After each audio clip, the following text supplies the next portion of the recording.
Salut à tous, bienvenue dans cette nouvelle vidéo consacrée à ma collection de films d'horreur. Aujourd'hui, une spéciale Freddy Krueger. Une série que j'aime bien, les Freddy. Nous allons commencer par le premier, Les Griffes de la Nuit. C'est le premier film, réalisé par Wes Craven, qui a révolutionné le cinéma d'horreur par ce film. Ce film est tiré d'une anecdote réelle que Craven avait lue dans un livre, dans un journal. C'était l'histoire d'un enfant qui ne voulait pas s'endormir. Ses parents l'ont obligé. Pendant la nuit, il a entendu crier. Le lendemain, il l'a retrouvé mort de crise cardiaque. Et Craven s'est inspiré de cette histoire pour créer le film de Freddy. Le pitch, ce sont des adolescents qui rêvent chaque nuit du même homme au pull rouge et vert rayé, au visage brûlé et à la main gantée de lame. Cet homme veut les tuer dans leurs rêves. Cet homme est Freddy Krueger.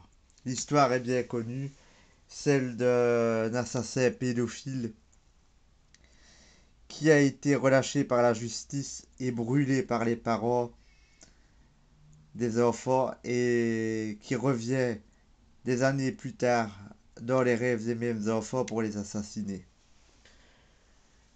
Ce film est un chef-d'œuvre. Les Griffes de la Nuit de Wes Craven, le premier est un chef-d'œuvre. Avec Heather Langenkamp qui joue très très bien, Robert Englund. À cette époque, Freddy était un monstre, il ne cabotinait pas.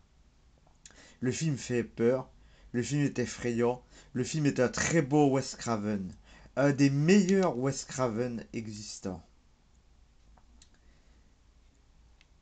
Le film fait un quasi sans faute, seule la fin pêche un peu avec le reste, mais la fin n'était pas celle que Craven avait choisie, c'est la fin qui a été imposée par les producteurs. Mais ça reste un excellent film qui dépeint très bien les cauchemars, un très beau film. Le second, La Revanche de Freddy, n'a pas été réalisé par Wes Craven et s'éloigne un peu du principe fondamental. Dans ce film, une famille emménage dans la maison où vivait Nancy Thompson et Freddy se sert du jeune garçon. Il entre dans les rêves du jeune garçon, dans ses cauchemars, et petit à petit le possède, et il se sert du jeune garçon comme d'un portail vers notre monde. Ça veut dire que par le jeune garçon, il peut entrer physiquement dans notre monde et y répandre les cauchemars. Il peut matérialiser des hallucinations, des monstres et tout ça dans notre monde car il possède ce jeune garçon. Ce film a été détesté par les fans. C'est un de ceux qui est le plus mal vu dans la franchise, pourtant moi je l'ai bien aimé. Car ce film est encore un véritable film d'horreur. Il fait peur, il est glauque, il est malsain, il a une aura bien particulière. C'est un film très malsain. Et Freddy y est très malsain. Un film que je recommande. Un très beau Freddy.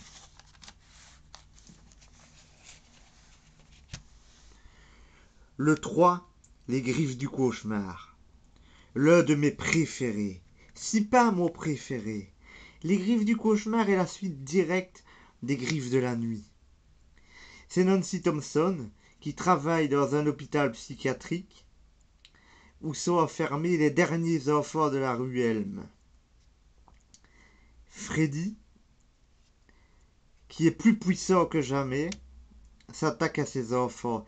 Et Nancy va essayer d'aider ses enfants en les encourageant à développer les pouvoirs et les capacités qu'ils ont en rêve. C'est un très beau film, un très beau Freddy. Les cauchemars, ils sont bien dépeints, très graphiques. Freddy commence à sortir des petites plaisanteries, mais reste encore effrayant malgré tout. Il a des belles mises à mort imaginatives. Ce film est excellent. Les Griffes du Cauchemar, c'est un très beau film. C'est vraiment un Freddy comme on n'en verra plus par la suite. Parce que c'est un Freddy bien particulier qui est très bon. Passons au suivant. Le cauchemar de Freddy, le 4. Sur celui-là, je l'ai bien aimé, bien que je sois un peu plus mitigé. Le cauchemar de Freddy, c'est l'histoire des survivants des griffes du cauchemar qui, par leur peur, ressuscitent Freddy.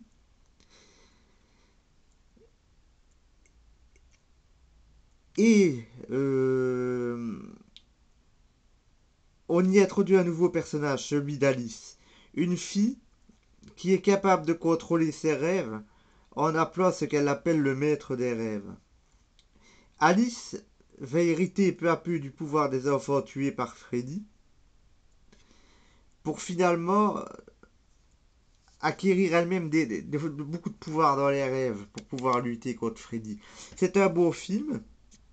Freddy commence déjà à cabotiner un peu trop à mon goût, mais c'est un beau film et l'affrontement final est très bien. J'aime bien le cauchemar de Freddy. On sent qu'il est un peu plus fauché que les griffes du cauchemar, mais ça reste quand même un beau film. Le cauchemar de Freddy, pour moi, reste bon.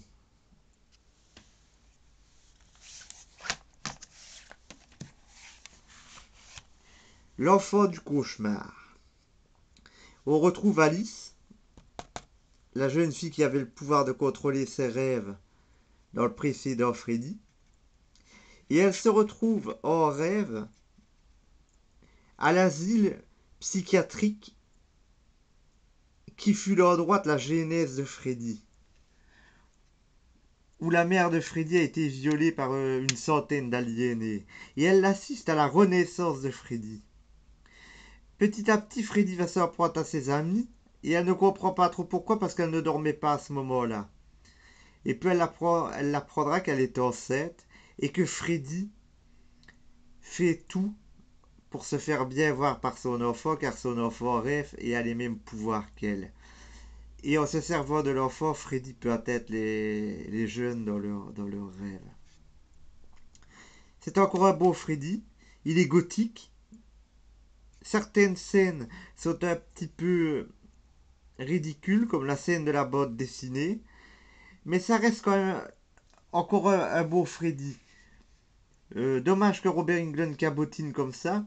Mais il a encore des scènes quand même assez effrayantes. Surtout celles se passant dans l'hôpital psychiatrique.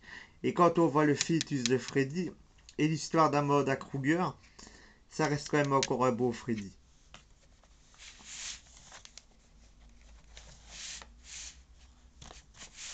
Ouais, c'est pas facile, hein, avec c'est pas les Jacqueline là. Bon, celui-là, c'est La Fête Freddy. Je ne m'en cacherai pas, c'est un de ceux que j'aime le moins. La Fête Freddy cabotine trop. La Fête Freddy a des beaux côtés, mais nous montre un Freddy trop ridicule. À cheval sur un balai de sorcière, qui joue à un jeu vidéo, qui pousse une planche avec des clous façon Looney Tunes.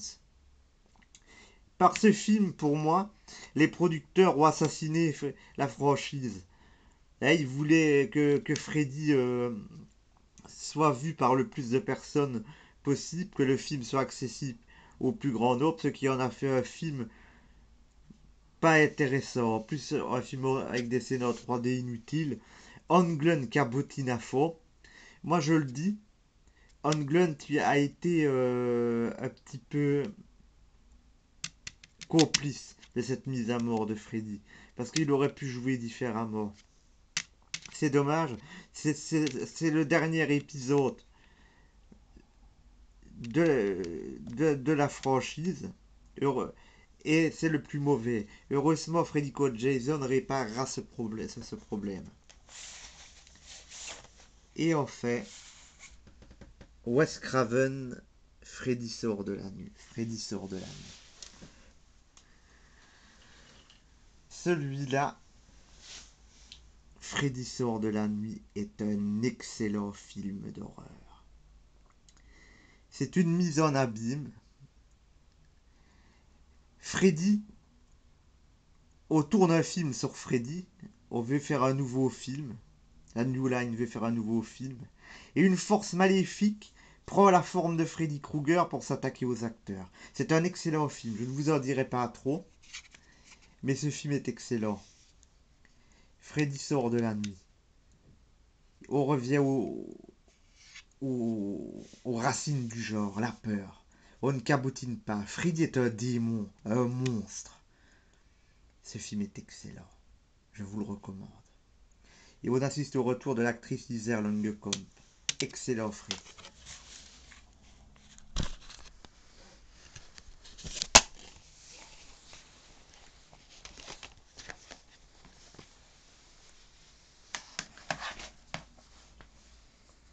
Freddy Code Jason. J'en ai déjà parlé dans la présentation de Jason, mais je vais revenir là. Pour moi, Freddy Code Jason est le véritable dernier opus de la franchise Freddy avec Robert Englund. C'est un excellent Vendredi 13, mais c'est encore plus un excellent Freddy. Un Freddy effrayant qui ne cabotine pas. Un Freddy malsain. J'ai adoré ce film. Et son face-à-face avec Jason est extraordinaire. La fin de Freddy Code Jason est un excellent film. Un excellent Freddy. Je tiens à le faire remarquer. Considérez que ce film est le dernier Freddy avec Robert Englund. Il est excellent. Les rêves sont bien faits, ils sont graphiques, ils sont sanglants. Freddy est glacial, c'est extraordinaire. Ce film, je vous le recommande chaudement.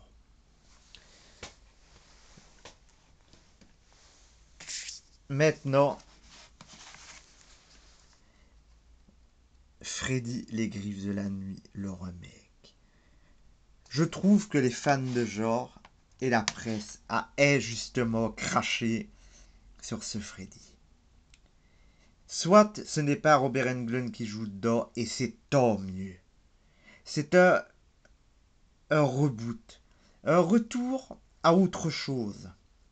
Peut-être à ce que Craven aurait voulu faire au départ d'ailleurs. Car dans ce film, Freddy est un pédophile. C'est un abuseur d'enfants qui a été tué par les parents car il avait procédé à des attouchements sur les enfants. Ce Freddy est un Freddy malsain, monstrueux. Les scènes de rêve sont super bien faites, super graphiques. Les meurtres se font de nouveau à la lame. Ce Freddy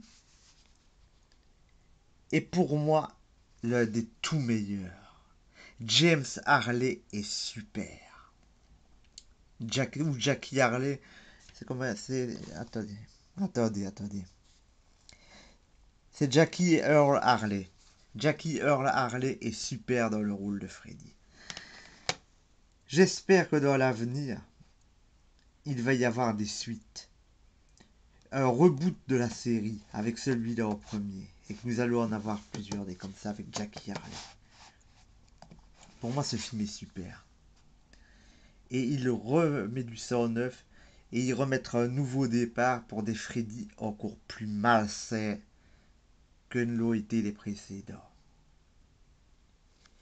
Freddy est décidément ma série de films d'horreur préférée.